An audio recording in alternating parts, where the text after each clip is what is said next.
right, so this was a question posted on our NPTE Final Frontier app recently, and the question read as, a physical therapist notices that a patient is experiencing early toe off during terminal stance in gait. So that's the keyword right here, early toe off during terminal stance. Which of the following identifies a likely cause, comma, and an appropriate intervention to address that problem?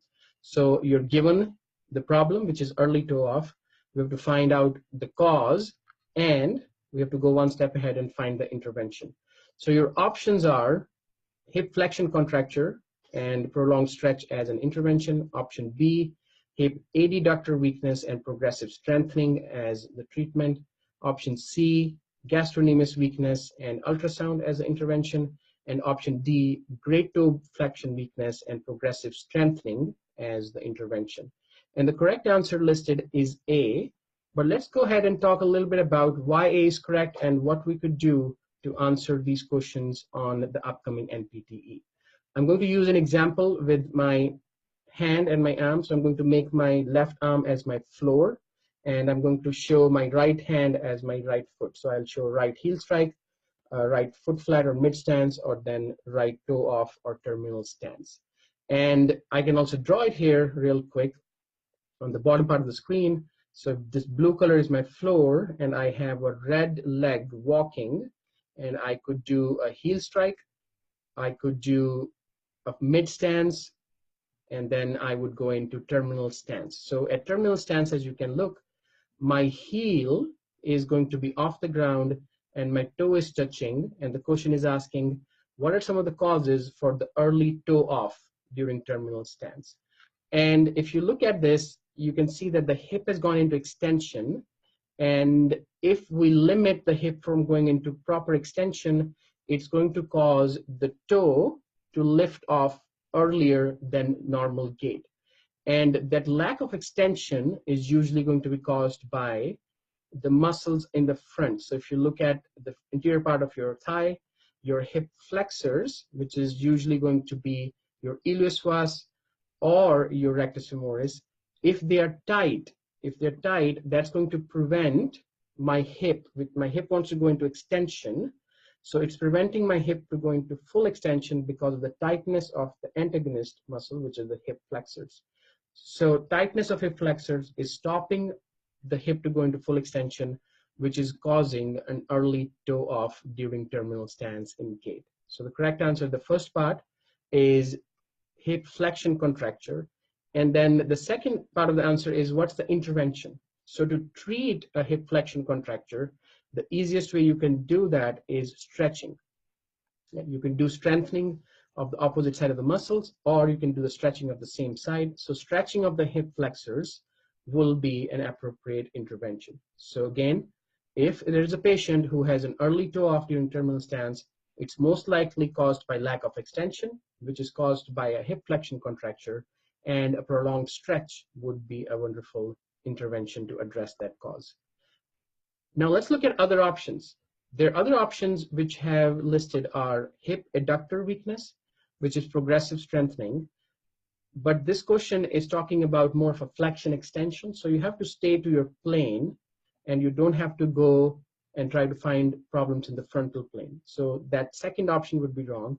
And same thing can be used for option C and D, where they're saying weakness is one of the causes. So gastrocnemius for option C and great toe flexion weakness for option D.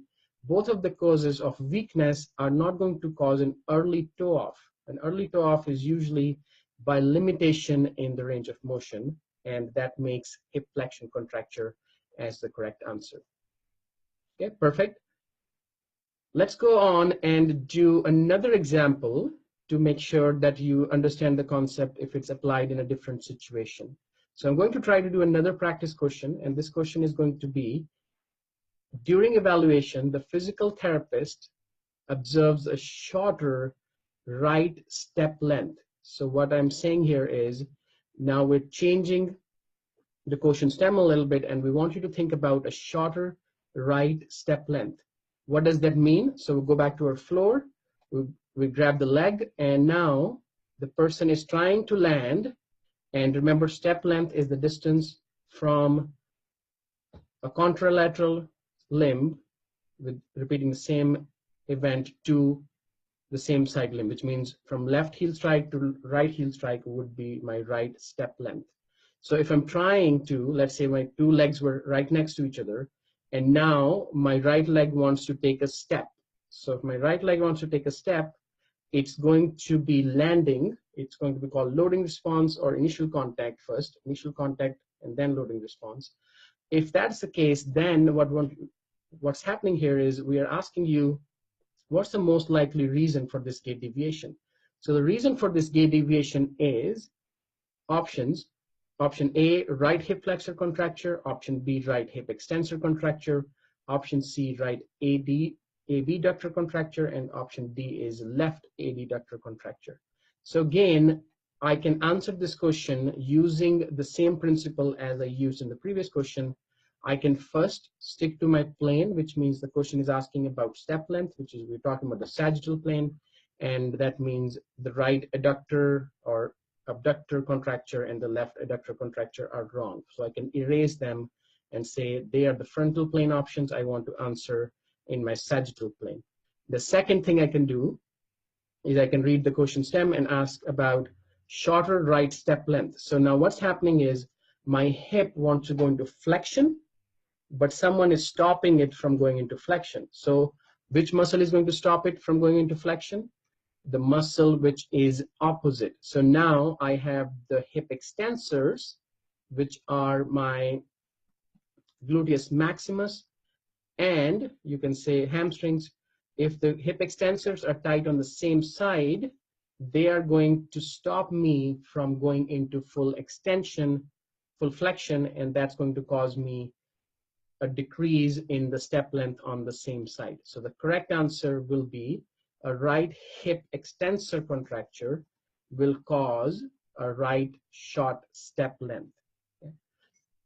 So you can see on the bottom of the graph, there are two variations. If my right flexors are tight, I'm going to have to see changes with limited extension on that side, which would be early toe off.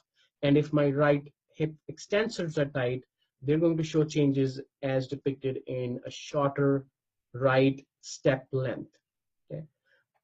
Common question I see here is, what is the correct answer, or how do I make right hip flexor contracture as the correct answer? So hip flexion contracture on the right side is going to mean what? So let's think through it. It's going to mean that the person has a flexion contracture, which means it's not going to allow it to go into extension. And when it doesn't allow it to go into extension, it's not going to have a good push off.